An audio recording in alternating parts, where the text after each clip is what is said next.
Hey guys, it's Tahira, and it's definitely been a really long time since I last made a video. Actually, now that I've just checked how many days it's been 270 days, so it's been almost exactly 9 months since I posted my last video. So definitely quite a while. The main reason because of that gap, I guess, is because of school, because I do go to college and I've been pretty busy with that, so it's hard to find the time to actually make a video.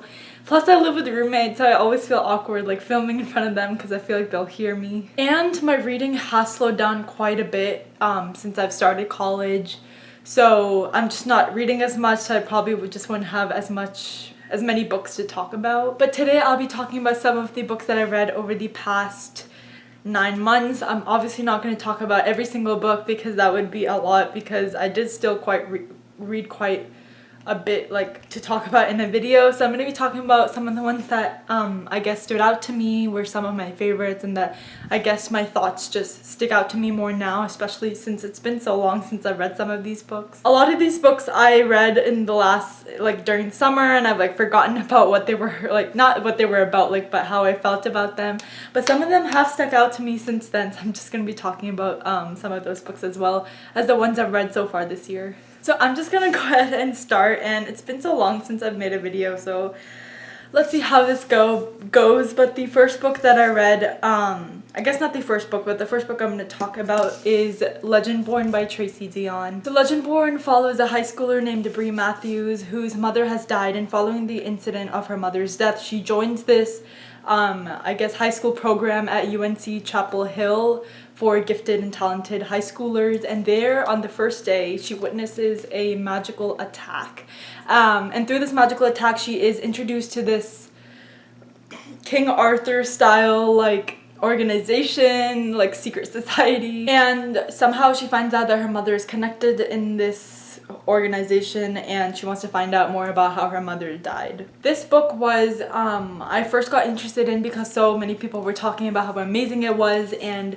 how it was such a great debut novel, because this is a debut novel, but I personally gave it 4 stars. I don't know, everyone was giving it 5 stars, and I really wanted to love it as much as them, but I did give this a solid 4 stars, so I did really enjoy it. One of my favorite things about this book was the writing. I think the writing was really beautiful and I really connected with it, and I really liked how it talked a lot about grief and trauma in a way that I hadn't really seen, especially in a YA fantasy novel. It really takes time to talk about and discuss Bree's grief and trauma because she is traumatized and is grieving her mother from her mother's death. So we have several conversations about that, which I have never really seen before, so that was really cool to read about. One of the reasons I gave this 4 stars and not 5 stars is because the Legendborn society is very hierarchical, and it's very confusing sometimes, the different roles that different people play, and I couldn't really wrap my mind around all of the different, I guess, terminologies and just how the society and organization is laid out. And just because of that confusion throughout most of the book, I gave this 4 stars, but I really am intrigued to read the sequel and find out more about the world as well as what Bree will do next. I'm not going to be talking about all of these books in the exact order that I read them. I will towards the end, but this one I read in the second half of 2021, and that is the A Good Girl's Guide to Murder series by Holly Jackson. So this book follows high schooler Pip, who is doing her senior project on the murder of Andy Bell. Andy Bell is this high school girl that went to her high school several years ago and was murdered, and everyone thinks that it was Andy's boyfriend Sal who murdered her. But Pip doesn't think it was Sal, so she takes it upon herself to kind of open this case again and try to figure out who murdered Andy Bell. The entire series, I think, is probably one of my favorite books of all time now. It was just such a fantastic and thrilling series. I gave every single book in the series 5 out of 5 stars, and one of the reasons I really loved it is because this series really focuses on the murder and the mystery aspect and solving the murder, which I really loved. From page 1 to the last page, it was literally non-stop revelations and plot twists and just a lot of thrilling things, and I've never really seen that. I don't really read YA mystery thriller often, but the one that I did read, like One of Us is Lying, it tends to take a break and focus on the characters a little bit more.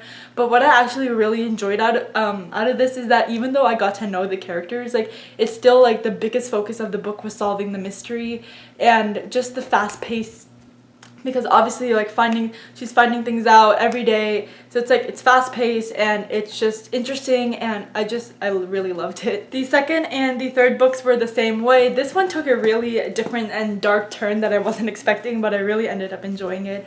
But yeah, both of these just as fast paced, just as thrilling, and this is definitely a series I can see myself rereading in the future multiple times. So yeah, this is probably one of my favorites now, and I really love these books. Then I read House in the Cerulean Sea by TJ Klune, which is a book that a lot of people also were really giving really high reviews about and raving about, so of course I wanted to pick it up, and I ended up really loving it. I gave it 5 stars. This book is about a man named something, I'm like forgetting the name, and he goes to this magical school, which he works for this like government organization, and they basically tell him that this house, I guess, has a lot of like dangerous and troubled children, and you should go and find out more about this house and what's going on there. But when he goes there, he finds this, albeit strange, but very lovable and wholesome group of kids there that are not at all as dangerous as this organization made it out to be. But I think this is one of the most wholesome books I've ever read.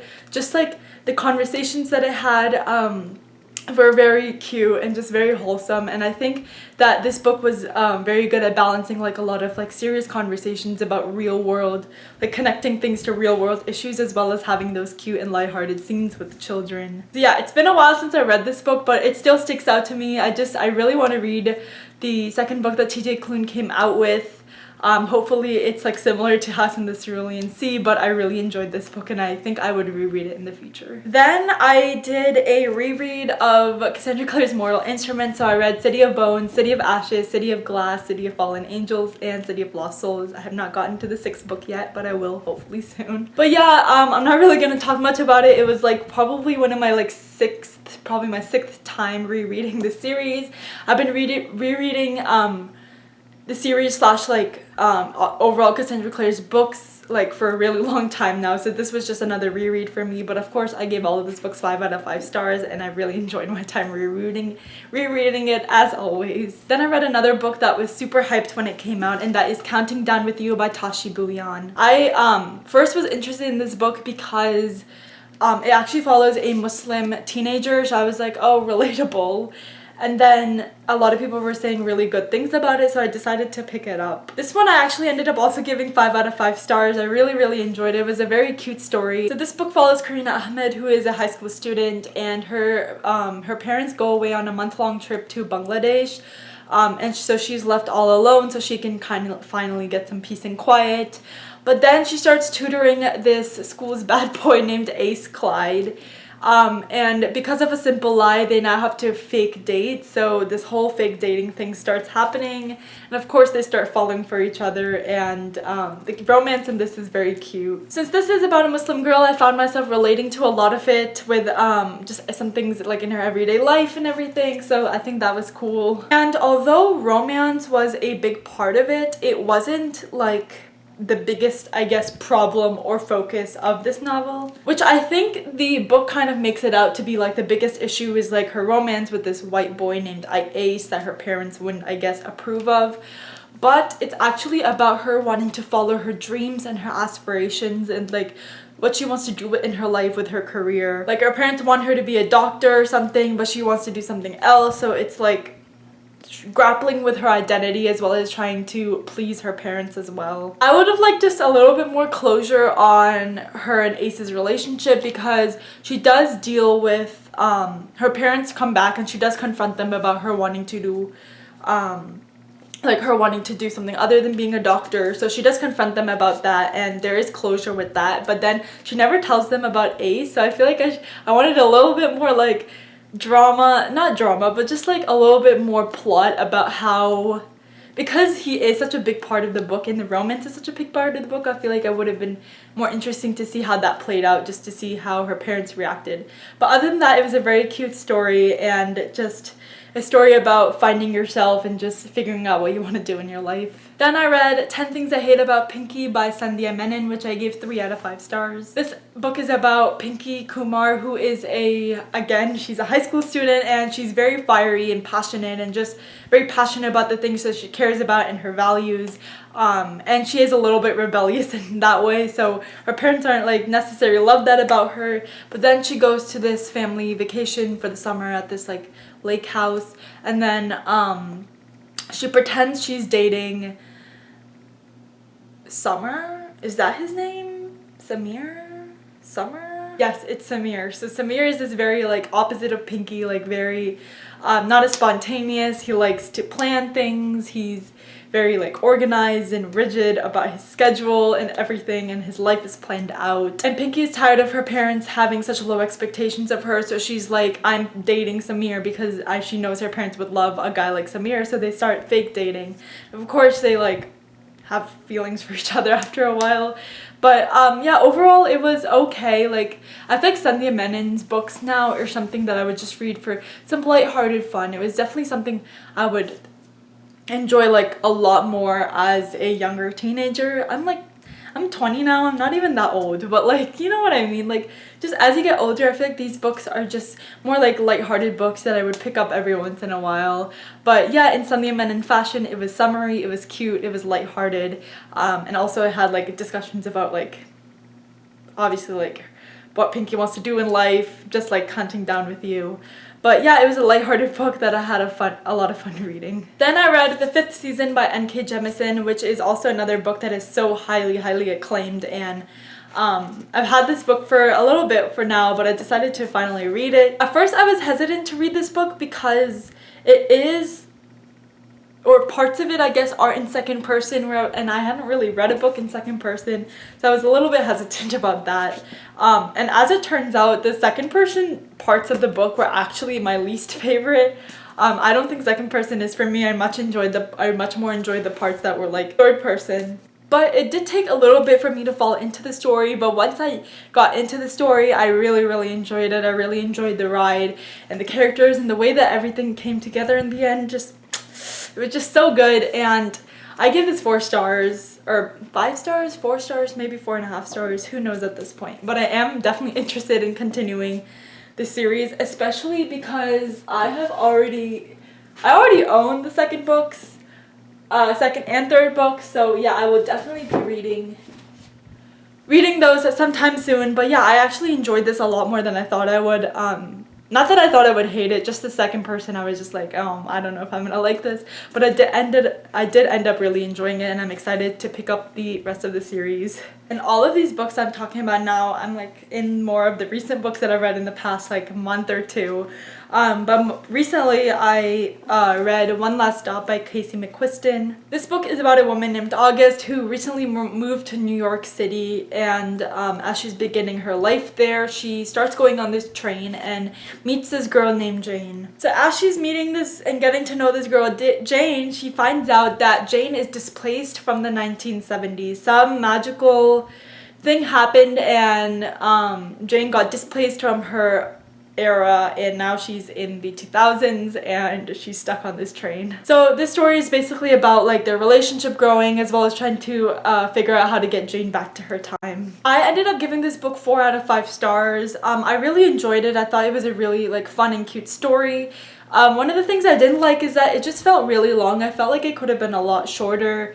And it just felt like a lot of parts dragged out. Like, for example, the parts where August is getting to know Jane and finding out that Jane is not from this time and that she's from the 1970s, and like learning more about Jane's past and what she's been through. That part I felt like could have been condensed. I felt like a lot of scenes felt like they were repeated because they were just conversations of August and Jane on this train. Just every day August would go and wait for the train, and then Jane would be there and they would talk. I felt like a lot of that could have been condensed to a little bit shorter amount of pages. So, I mean, it did get a little bit boring in the middle because of that. And I really loved the friendship dynamics in this book, because when August goes, she starts living with these random roommates that she finds in New York City, but she forms this like really great friendship group or friend group, I guess, with these people, and just the way that they're dynamic and how they interact and how they support each other. It's just very cute and adorable, and I really loved that friend group. But yeah, I feel like it definitely could have been shorter. The magic stuff at the end a little bit, with how like what things happen, like I didn't really fully get, so it's like I had to suspend my belief a little bit. But other than that, it was a really cute story, and I really enjoyed Red, White, and Royal Blue from Kwesi McQuiston, so this is definitely an author that I will continue to pick up books from. Then I read The Woman in the Window by A.J. Finn. This one I decided to pick up because I think there's been a Netflix show or movie or something that came out, like The Woman Across the House in the Window, something. It's like a long and weird title, but that came out, and then I had the book so that I've been wanting to read for a really long time, so I decided to pick it up. This is about a woman named Anna Fox who has agoraphobia, so she basically stays inside in her house at all times and kind of watches like people around her through her windows. Then one day she sees something through the window that she should not have, and then her life and everything starts crumbling around her, and she has to figure out what's real and what isn't. This one I ended up giving 3 stars,